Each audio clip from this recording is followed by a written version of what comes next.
Thank you. Hello, New Jersey.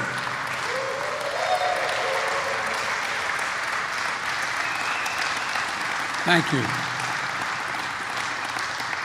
Lieutenant Commander Jackie Terrell. Well, Governor Murphy, so many of the national challenges we're confronting are areas where you're already leading, and that's not hyperbole. Whether it's making health care or preschool or college more affordable, providing paid family leave, replacing lead in pipes and protecting public health. So thanks for showing the way, pal. Thanks for showing the way. It's also good to meet my old friend, a lot of my friends in Congress, but Bill, you and I have been doing this a long time, pal. Thanks for the passport back in New Jersey in your district. And Josh Gottheimer has been the best go-between I've had trying to get all this done, whether it's the Build Back Better portion or the infrastructure portion. And Tom Malinowski's done a hell of a job, and Don Payne and Frank Pallone. I keep telling Frank, I remind him, we've been doing things together a long time. I know Delaware's small. I know how important New Jersey is. But Delaware owns the Delaware River up to the high water mark in New Jersey. So you know what I mean? And one of my favorite members of Congress who I campaigned for, and she won in spite of it, Mikey Sherrill, Lieutenant Commander of the United States Navy, naval graduate, Georgetown Law, incredible person. And I want to acknowledge both Senator Booker and Menendez, who represent you so well in Washington. They're down there trying to get this all moving. I'm here today to talk about what's fundamentally at stake for the families of New Jersey, the whole region here, and for our country. For most of the 20th century, we led the world by a significant margin, not just led the world by a significant margin, because we invested in ourselves, we invested in our people. Not only in our roads and our highways and our bridges, but in our people, in our families. We're among the first to provide access to free education, 12 years of free education for anyone who was an American, beginning back in the late 1800s and the early 1900s. And that decision to invest in our children and our families was a major part why we were able to lead the world for so much of the 20th century. But somewhere along the way, we took our eyes off the ball. Our infrastructure used to be the best in the world, not hyperbole, the best in the world. Today, according to the World Economic Forum, we rank 13th in the world. 12 other nations have superior infrastructure to us, and China has trains that go 230 miles an hour for long distances, and we got money to do that back in the administration of Barack Obama and Joe Biden, and you had a Republican governor who didn't want it, didn't want any parts of it. We used to lead the world in educational achievement. Now the Organization for Economic Cooperation and Development ranks America 35 out of 37 countries when it comes to investing in early childhood education and care. 35 out of 37. We cannot be competitive in the 21st century global economy if we continue to slide. My wife, who's a community college professor, says, any nation that out-educates us will out-compete us. Say it again, any nation that out-educates us will out-compete us. And that's a fact. That's why I resolve that we have to once again build America from the bottom up and the middle out. I've never seen a time in American history when the middle class did well, the wealthy didn't do very well. But I'm tired of trickle down. Trickle down hadn't worked so much for the last 15 years for working class and middle class folks. That's why I propose two critical pieces of legislation being debated back in Washington right now. These bills are not about left versus right or moderate versus progressive or anything that pits one American against another. These bills are about competitiveness versus complacency. Competitiveness versus complacency. They're about expanding opportunity, not opportunity denied. They're about leading the world or continuing to let the world pass us by. First, the infrastructure bill. It's about rebuilding the arteries of America. And the Portal Bridge project is showing why investments like this are so important. When the Portal Bridge was built, it was state-of-the-art, and it really was. But 110 years ago, today, it's been called something different: a choke point, a bottleneck, an Achilles heel in the Northeast Corridor. Since the Portal Bridge was built, it's become the busiest rail span in the entire Western Hemisphere. Let me say that again. It's the busiest rail span in the entire Western Hemisphere. At peak usage, 450 trains pass over it every day, 200,000 Amtrak and New Jersey Transit passengers. But ships and barges also need to get under it, and many can't fit. That means the bridges need to swing open and closed again, a process that stops rail traffic and causes other problems. The bridge opens over 100 times a year, and 15% of the time, something goes wrong. 15% of the time. For example, if the rails don't lock back in place exactly right, the bridge closes. And sometimes, you know what fixes it? In the 21st century, a sledgehammer. Come out with a sledgehammer and align the tracks. Literally a sledgehammer to knock it back into place in the year 2021. One report a couple years ago found that the Portal Bridge was particularly responsible for 2,000 hours of delays between 2014 and 2018. Know the little expression, time is money. As one computer said, if you're on the train and they say Portal Bridge, you know you better make other plans. Aging infrastructure like this is more than an inconvenience or a nuisance. It's an impediment to America's global competitiveness. We're in a worldwide race. Things have changed. Take a look. That's why what's happening right now is so important.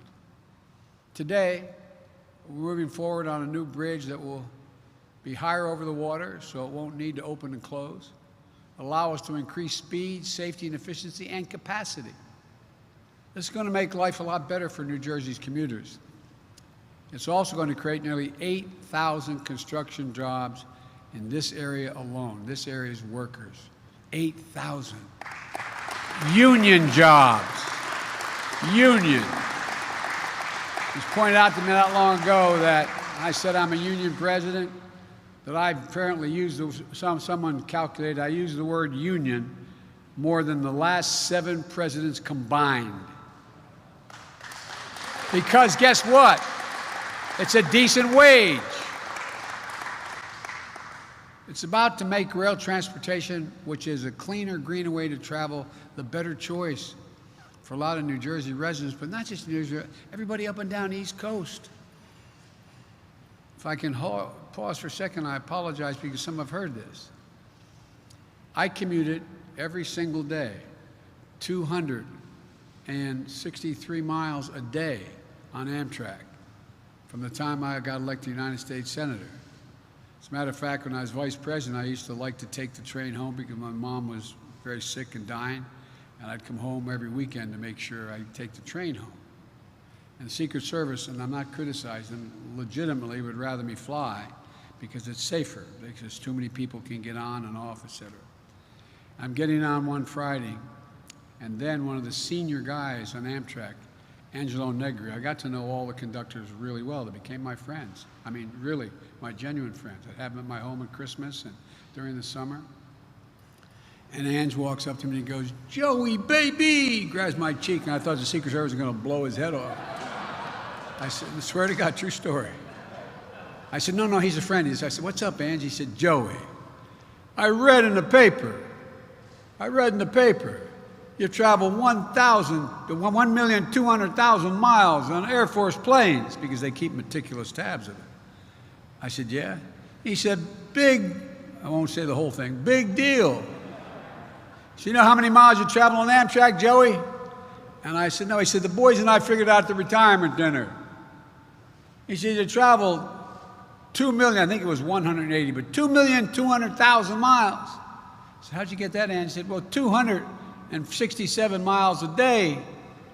We figured you traveled 119 days a year for 36 years, and then you traveled as vice president. He goes, so Joey, I don't want to hear this about the Air Force anymore.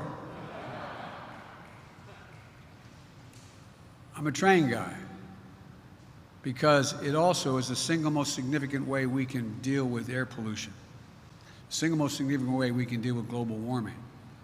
It's going to help the region's vital maritime industry as well by making the movement of ships and bridges safer and more efficient. Look, with my infrastructure bill, we're going to make sure projects like this are just the beginning. Across the country, there are 45,000 bridges in disrepair, some of them dangerously so. 173,000 miles of roads are in poor condition. We're going to create them totally new. We're going to fix them. This is going to be good union jobs, prevailing wage. You can raise a family on, jobs that can't be outsourced. We're going to make the largest investment in public transportation in the history of America, replacing transit vehicles that are past their useful life, and make the most significant investment in rail since the creation of Amtrak 50 years ago. During peak periods when railroads are congested and rail carriers have more passengers, rail is up to 10 times more energy efficient than a person driving. 10 times. We have a huge opportunity here to provide fast, safe, reliable, and clean transportation in this country. Every study shows, I won't bore you with them all because I've been working on my whole life. Every study shows if you can get from point A to point B faster on rail than you can drive your automobile, you take the rail. The Northeast Corridor, we're talking about a $30 billion investments in major projects like the Hudson River Gateway tunnels and the Portal Bridge, which it feeds into. Look, we're going to create jobs replacing lead water pipes so families can drink clean water, something New Jersey and Governor Murphy have been leading on. We're going to make sure high-speed internet is affordable and available everywhere in America, including in the nearly 1 in 3 New Jersey families that don't have the internet subscription. How many times you see people pulling up to McDonald's sitting outside during the pandemic so they could do their homework because they can get off of their line. We're going to create jobs laying thousands of miles of transmission lines to build modern, resilient, and energy grid. And we're going to invest in strengthening our infrastructure against the impacts of climate change. The governor and I were talking a little bit earlier. You know, just this year, global warming has caused over $1 trillion. Excuse me, $100 billion. $100 billion in damage. I visited New Jersey, as the governor mentioned, after the Hurricane Ida came through. The governor and several of you were with me. In Manville, we met people who had been put out of their homes by flooding. It was devastating. Water marks over people's heads. They'd show me where the water had gotten to. I told them that help was on the way. Since then, FEMA processed assistance applications for nearly 30,000 New Jerseyans and approved $150 million in repairs, replacement, and rental assistance and other needs. Between 2010 and 2020, this state has had 24 extreme weather events, 24. Nationally, extreme weather, as I said, cost the taxpayers over $100 billion a year. Our plan's going to build our roads higher, our levees stronger, our power grids more durable, all to withstand the ever-increasing ferocity and intensity of extreme weather. And with my Build Back Better plans, we're going to address the root cause of ever-increasing extreme weather and destruction, the climate crisis. We have a climate crisis. I've flown all over this nation this year in helicopters, going from Lake Mead. You know, more land has been burned to the ground in the West, to the ground, forest homes, than the entire state of New Jersey. From all the way down to Cape May, all the way up to the Hudson. That's how much is burned to the ground. My infrastructure bill is always part of Americans' work on long overdue national environmental cleanups, like cleaning up Passaic River, the nation's most expensive Superfund site. We're going to invest $42 billion in modernizing and electrifying our ports and airports like the Port of New York and New Jersey, Newark Liberty International Airport, reducing congestion and emissions, and creating thousands more good-paying union jobs. This is going to help us meet the moment of the climate crisis in a way that creates good jobs, makes us more economically competitive, and we can breathe. Look, we haven't passed the transformative infrastructure bill for a decade. Think about this. How many times under the former guy we had infrastructure week? Not a single thing happened. We need to get this done. And it isn't enough just to invest in our physical infrastructure. We also have to invest in our people. That's what my second bill, the Build Back Better plan, does. I just had the opportunity to visit a preschool in the East End Elementary in North Plainfield. North Plain provides access to preschool for all kids 4 years and above. My plan is going to make it possible for the district to expand that program to 3-year-olds all across America. The earlier our children begin to learn, the better for themselves, their families, and for the nation. Studies show that children who have attended high-quality preschool are 50% more likely to finish high school and get a 2- or 4-year degree after high school. But right now, we're lagging behind. Today, only about half of 3- and 4-year-olds in America are enrolled in early education. In Germany, France, the UK, and even Latvia, that number is over 90%. Over 90% of 3- and 4-year-olds are in school. My Build Back Better plan gets us back on track. We'll make 2 years of high-quality preschool available to every child in America. An average 2-parent household in this state spends $15,000 to care for just one young child every year. Everybody says, how do you know? I know about this. When I got elected to the United States Senate, my wife and daughter were killed. I had 2 little boys. I was making a lot of money as a U.S. Senator, $42,000 a year, and I could not afford. That's why I started commuting every single day. Couldn't have afforded to have 2 houses and to have daycare. Thank God I have a sister who's my best friend, a brother, my mother, and my father who helped out. My Build Back Better plan is going to cut child care costs more than in half for low and middle income New Jersey residents. Under my plan, no middle-class family will spend more than 7% of their income on child care. We also extend historic middle-class tax cuts for parents by expanding the child care tax credit. Everybody talks about children, and Josh has heard me say it. I view it as a tax cut for middle-class families. A tax cut. We never have an argument when we talk about the wealthy. This is a tax cut. It changes the lives of the American people. As many people here in New Jersey understand, it means you get $300 a month for every child under the age of 6 and $250 for a child between 6 and 17. That money is already a life changer for so many working families.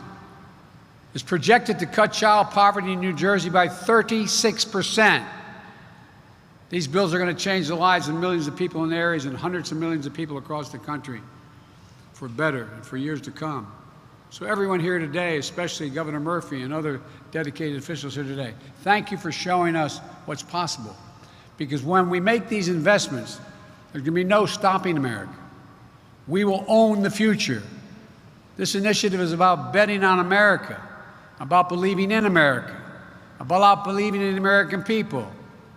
If you look at the history of the journey of this nation, what becomes clear is this. Given half a chance, the American people have never, ever, ever let their country down. So let's get this done. Let's move. Folks, we have the most talented workforce in the world. What are we doing? What in God's name are we doing? And by the way, you hear these numbers, 3.5 trillion or 1.75 trillion?